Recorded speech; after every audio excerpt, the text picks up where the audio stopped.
El expresidente de Colombia, Álvaro Uribe, ha sido condenado a 12 años de prisión domiciliaria inmediata. A comienzos de esta semana, Uribe fue hallado culpable de obstrucción a la justicia y manipulación de testigos. Con esta noticia comenzamos el informativo en Deutsche Welle. Yo soy Carol Guerrero, los saludo desde Berlín. Arrancamos con titulares.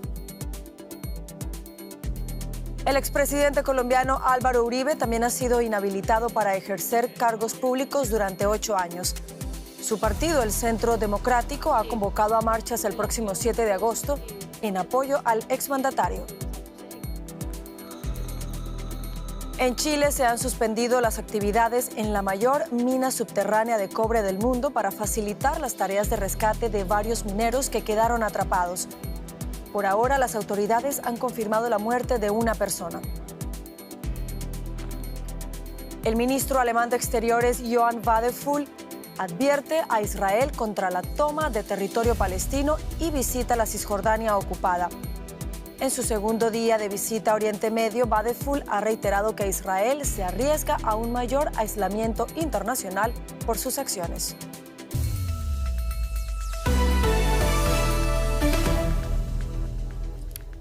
Álvaro Uribe Vélez, presidente de Colombia entre los años 2002 y 2010, ha sido condenado a 12 años de prisión domiciliaria inmediata. El expresidente colombiano anunció que va a apelar la decisión.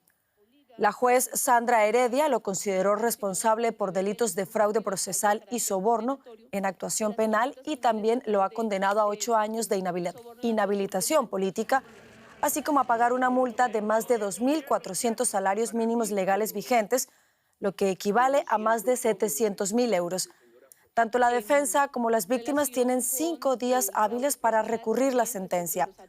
La juez Heredia advirtió al comienzo de la sesión una filtración del texto a los medios en las horas de la mañana, descartando que fue divulgado por parte de su equipo de trabajo. Ampliamos ahora informaciones con la periodista Alexandra Correa, a quien saludamos a esta hora en Bogotá. Alexandra, buenas tardes. ¿Ha sorprendido esta sentencia de 12 años de prisión domiciliaria para el expresidente Álvaro Uribe Vélez? ¿Qué reacciones hay ahí en Colombia?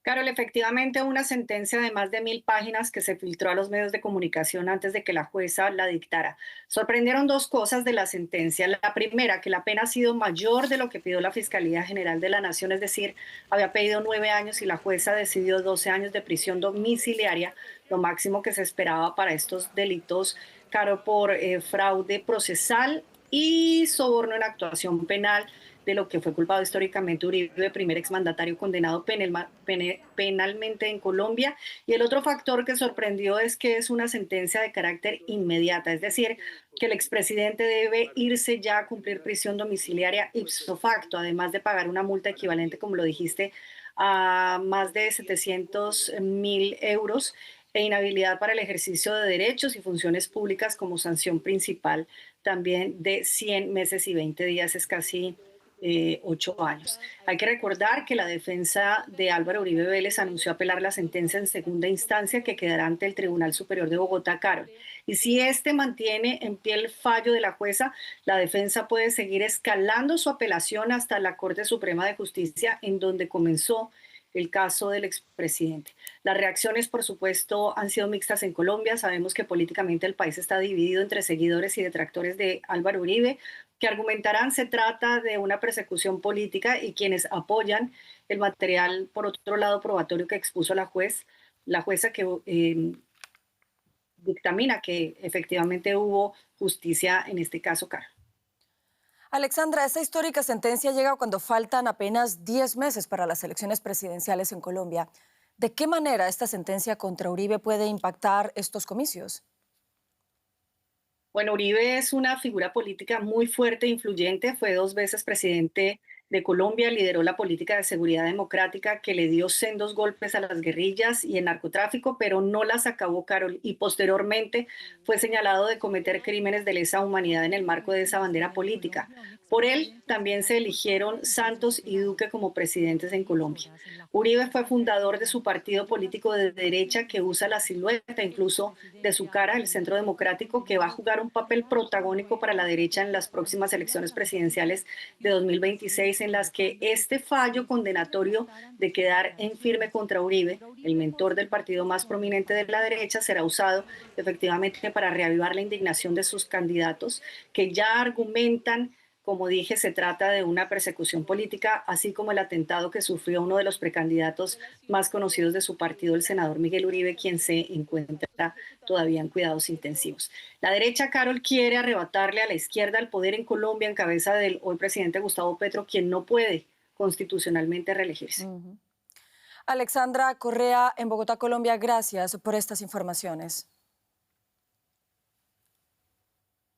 Y en El Salvador, la Asamblea Legislativa, dominada por el partido Nuevas Ideas del presidente Nayib Bukele, aprobó este jueves una reforma constitucional que permite la reelección presidencial indefinida. También amplió el mandato de gobierno de 5 a 6 años. En un trámite express, los 57 diputados oficialistas y sus aliados de una Asamblea Legislativa de 60 escaños decidieron, además de permitir la reelección sin reservas y de ampliar el mandato de gobierno, sincronizar las elecciones presidenciales, legislativas y municipales y eliminar la segunda vuelta electoral. Bukele, de 44 años, gobierna desde 2019 y fue reelegido en 2024 con un 85% de los votos.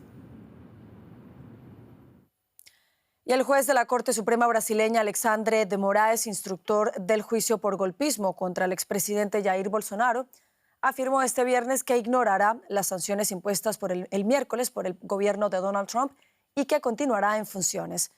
Además, garantizó que el tribunal juzgará en el segundo semestre de este año a todos los responsables de la trama golpista gestada tras la derrota de Bolsonaro en las presidenciales de 2022.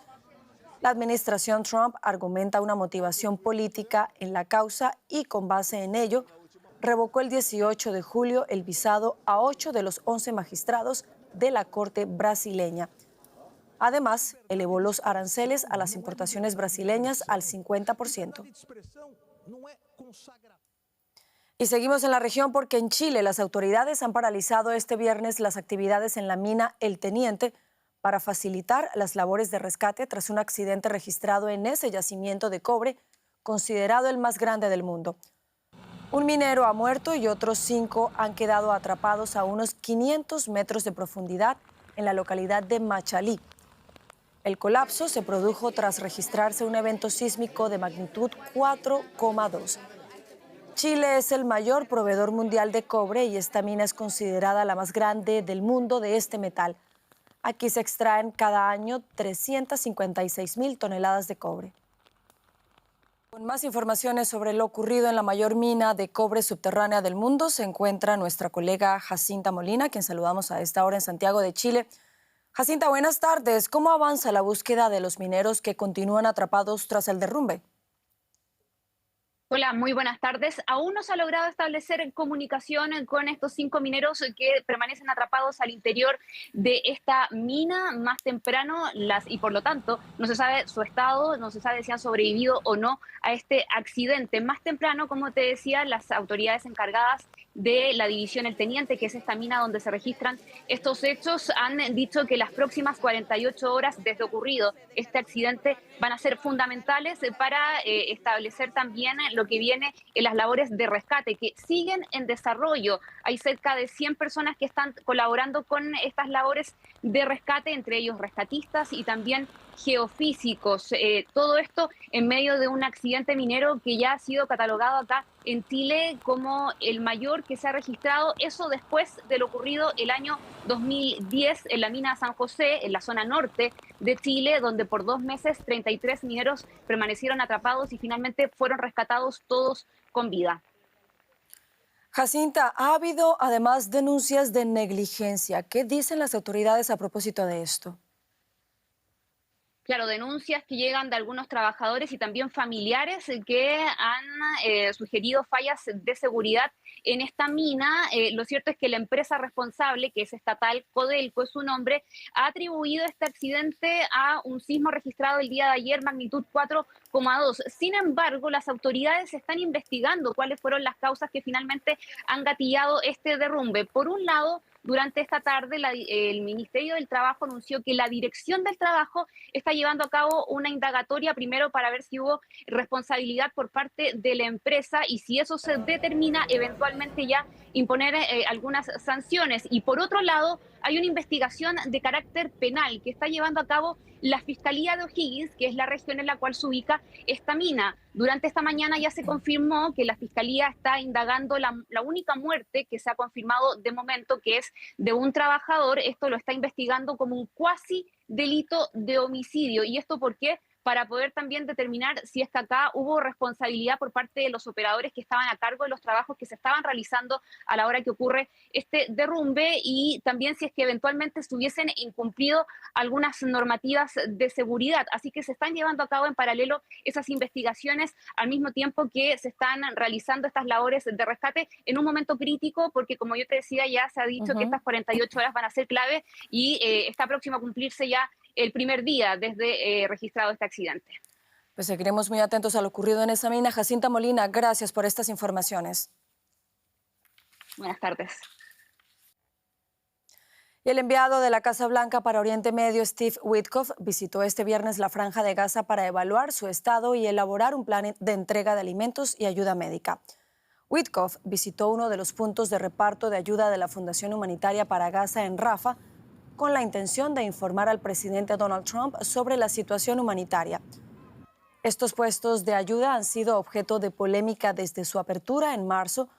Más de 850 personas han muerto en tiroteos del ejército israelí, según informa Hamas, unos datos respaldados por la ONU.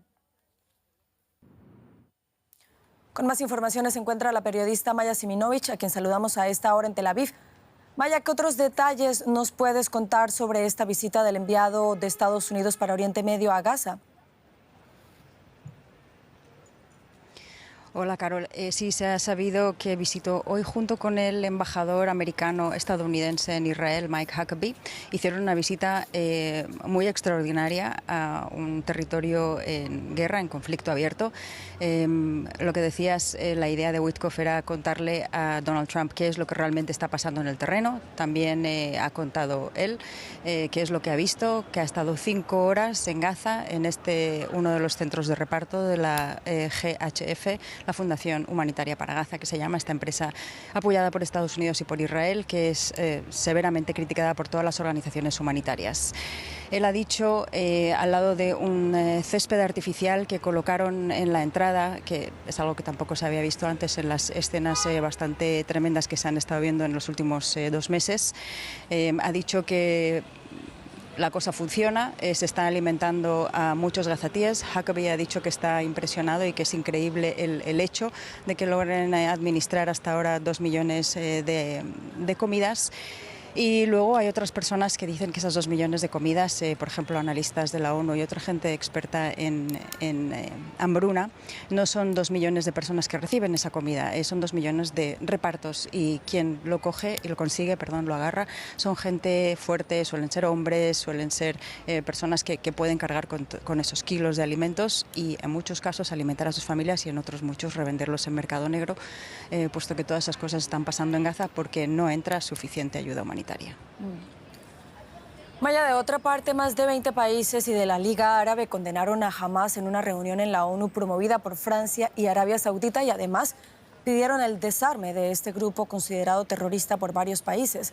¿Cómo se ha recibido esto allá en Israel? Pues eso es lo más sorprendente de esta cosa también, que no había pasado antes. La primera vez que la Liga Árabe llama a esto.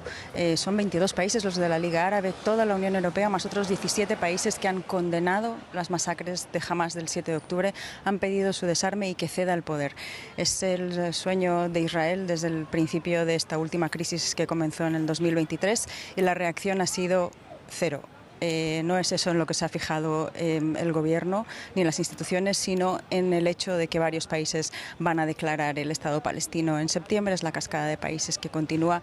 Es algo que Israel encuentra muy amenazador, lo encuentra o dice que es un premio a Hamás, como si Hamás fuera representante de todos los palestinos, y no acepta de ninguna de las maneras una solución diplomática, que es la que está empujando el resto del mundo.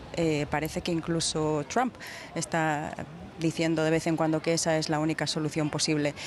Por ahora todo esto está estancado, todas las formalidades siguen siendo formalidades y declaraciones. La realidad en el terreno es que no se está discutiendo qué va a pasar con Gaza en el día en que Hamás no gobierne o sí gobierne o se termine esta guerra.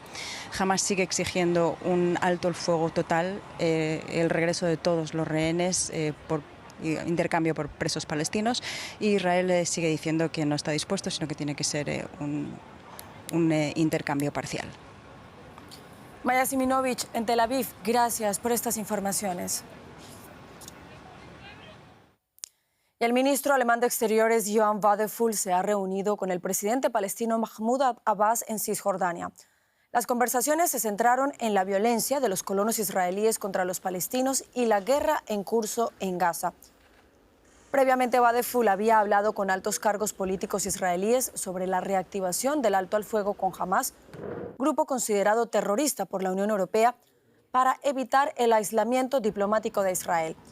El funcionario alemán también anunció una ayuda adicional por parte de su país de 5 millones de euros para Gaza e instó a Israel a colaborar con la ONU para hacer llegar alimentos que mitiguen la hambruna en la franja. Seguimos hablando de esta visita del ministro alemán de Exteriores a Oriente Medio con nuestra analista política Ana Plasencia, quien saludamos a esta hora en Estudio Parlamentario. Ana, buenas noches. ¿Qué destacas de la segunda jornada de esta visita de Johann Wadephul a Israel y a los territorios palestinos? Destacó el inusual y firme rechazo del ministro Wadephul a lo que llamó fantasías de anexión de sectores del gobierno israelí en Cisjordania y Gaza. Además, Wadephul condenó enérgicamente la creciente violencia de colonos israelíes contra la población palestina, calificando estos actos de crimen y terror. Israel tiene la responsabilidad de garantizar la seguridad, perseguir los delitos y proteger a la población palestina, decía Wadephul. Durante su reunión en Ramallah con el presidente de la Autoridad Palestina, Abbas, el ministro alemán reafirmaba el papel clave del autogobierno palestino en la reconstrucción de Gaza. Expresó su apoyo al derecho de los palestinos a tener su propio Estado, aunque dejó claro una vez más que Alemania no prevé reconocerlo de forma inmediata. Wadephul insistió en que la ayuda humanitaria debe canalizarse exclusivamente a través del sistema establecido por Naciones Unidas para garantizar una distribución rápida y efectiva. Y en paralelo, hoy el ejército alemán iniciaba su operación aérea, ese puente aéreo de asistencia, con aviones de la Bundeswehr lanzando palés con alimentos y material médico sobre Gaza. Ana, ¿y cuál es el balance y la importancia política de este viaje del ministro de Exteriores alemán a Israel? Bueno, este viaje marca un giro notable en ese tono diplomático de Alemania hacia Israel. Aunque Berlín ha elevado sus críticas a un nivel prácticamente inédito, sigue sin reconocer, como vemos oficialmente, al Estado palestino, por lo menos no lo hace ahora, lo que coloca a Alemania en una posición, digamos, singular, única entre los grandes países europeos. El gobierno alemán intenta ejercer un papel de mediador entre un gobierno israelí cada vez más aislado internacionalmente, lo dice la propia Alemania, y una Unión Europea que intensifica su presión sobre el gobierno israelí. Esta postura alemana tiene implicaciones políticas, ya que este país se ha convertido en una especie de freno, en una especie de obstáculo a iniciativas como la revisión del acuerdo de asociación entre la Unión Europea e Israel. Sin embargo, se vislumbra, Carol, un cambio de rumbo porque el canciller Friedrich Merz, sin mencionar explícitamente la palabra sanciones, declaraba hoy que mañana sábado va a recibir el informe del ministro de Exteriores Wadephul sobre su viaje a Israel, lo que podría llevar a una nueva reunión del Gabinete de Seguridad del Gobierno para evaluar posibles medidas. Es decir, esto sugiere que Alemania no descarta sumarse a acciones conjuntas con sus socios europeos. Ana Plasencia, en Estudio Parlamentario, gracias por este análisis. Y Alemania entregará 2 sistemas de defensa aérea Patriot a Ucrania tras alcanzar un acuerdo de compra con Washington. Según el ministro alemán de Defensa Boris Pistorius, el ejército entregará los Patriot a Kiev en los próximos días y más tarde enviará además componentes adicionales del sistema en un periodo de 2 a 3 meses. Las necesidades de defensa aérea de Ucrania se tornaron cada vez más críticas debido al aumento de los ataques aéreos por parte de Rusia en todo el país y en especial sobre la capital, Kiev.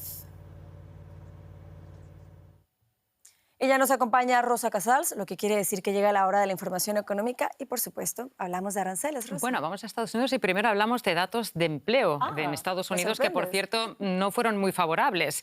Y el presidente Donald Trump calificó como falsas las cifras de empleo publicadas este viernes y ordenó la destitución de la funcionaria encargada de elaborar los datos. Según cifras oficiales, la tasa de desempleo en el país subió al 4,2% en julio, lo que refleja signos de enfriamiento en el mercado laboral, mientras las empresas se preparan para el impacto de los nuevos aranceles de Trump.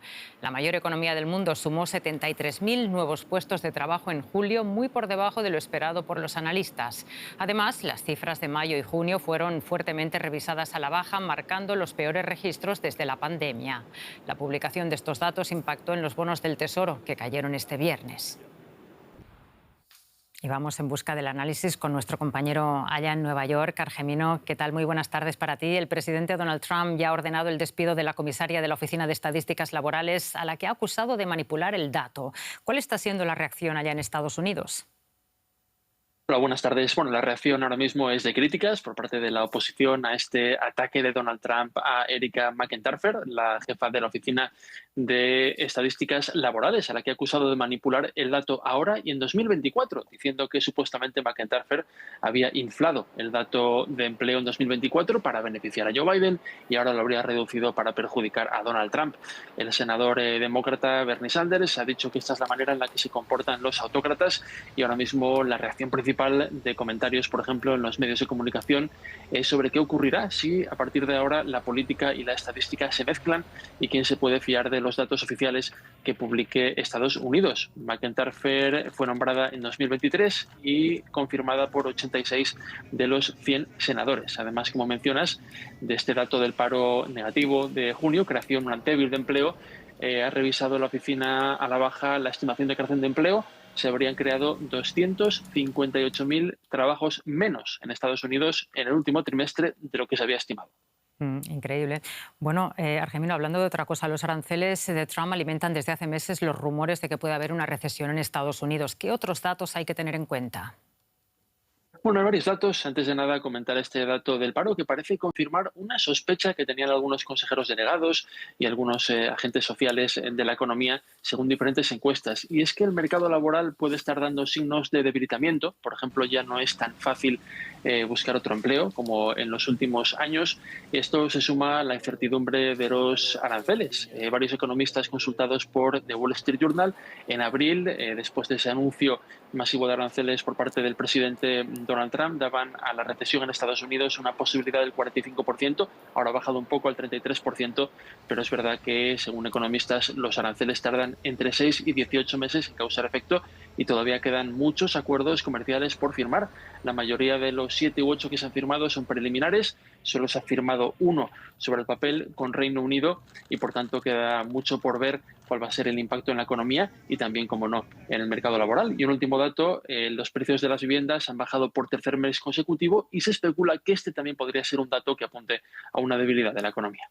Interesante. Muchísimas gracias por el análisis, Argemino, y muy buen fin de semana. A ti igualmente. Las bolsas europeas cerraron este viernes otra jornada negativa, esta vez por el mal desempeño de las acciones de los principales consorcios farmacéuticos tras una nueva amenaza de Donald Trump. El presidente estadounidense instó a 17 farmacéuticas a aplicar precios basados en el modelo de nación más favorecida, lo que implica igualar el precio más bajo pagado en otros países desarrollados para todos los medicamentos suministrados a beneficiarios del programa Medicaid. Para ello, les otorgó un plazo de 60 días con la amenaza de sanciones en caso de incumplimiento. La amenaza produjo caídas bursátiles en el sector farmacéutico en el S&P 500 y también afectó a las bolsas europeas. Bueno, y a todo esto el presidente estadounidense firmó el jueves una orden ejecutiva que impone nuevos aranceles comerciales a decenas de países. Donald Trump ha autorizado gravámenes que oscilan entre el 10 y el 41% sobre las importaciones de 69 socios comerciales. Los aranceles entrarán en vigor el próximo jueves, día 7. Gobiernos de todo el mundo están evaluando el posible impacto mientras muchos intentan negociar acuerdos de última hora con Washington. El gobierno de Brasil busca negociar justamente con Estados Unidos para que Washington dé marcha atrás con los aranceles del 50% a productos brasileños que entran en vigor el 6 de agosto.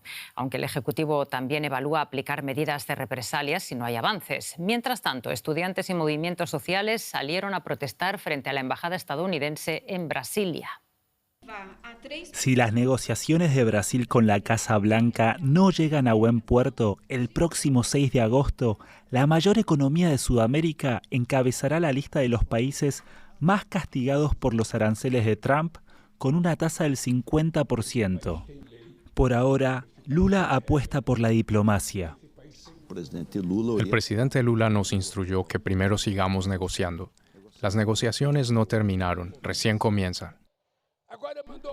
Pero el gobierno brasileño también baraja la posibilidad de fijar aranceles a Estados Unidos a modo de represalia. No dimos marcha atrás con la represalia porque nunca la tomamos. Nunca usamos esa palabra para aludir a las acciones que tomará el gobierno. Se trata de acciones para proteger nuestra soberanía, nuestra industria, nuestra agricultura y son en respuesta a lo que consideramos una medida injustificable.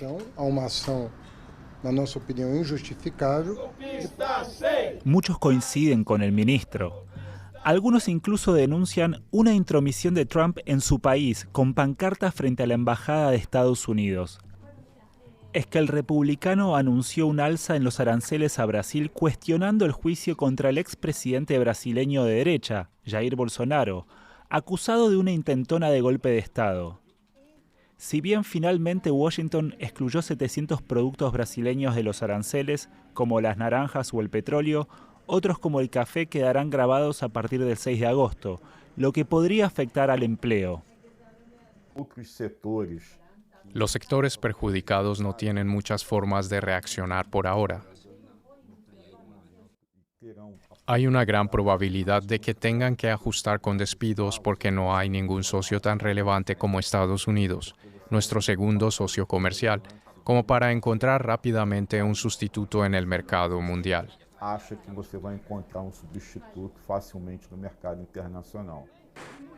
Por el momento, el gobierno de Brasil buscará negociar con Washington. En última instancia, Lula podría responder con más aranceles. Bueno, y esto es todo en la economía y con esto también llegamos al final del programa, ¿no, Carol? Así es, pero sigan ahí. En menos de una hora estaremos con ustedes con más noticias. Gracias por acompañarnos. Hasta luego.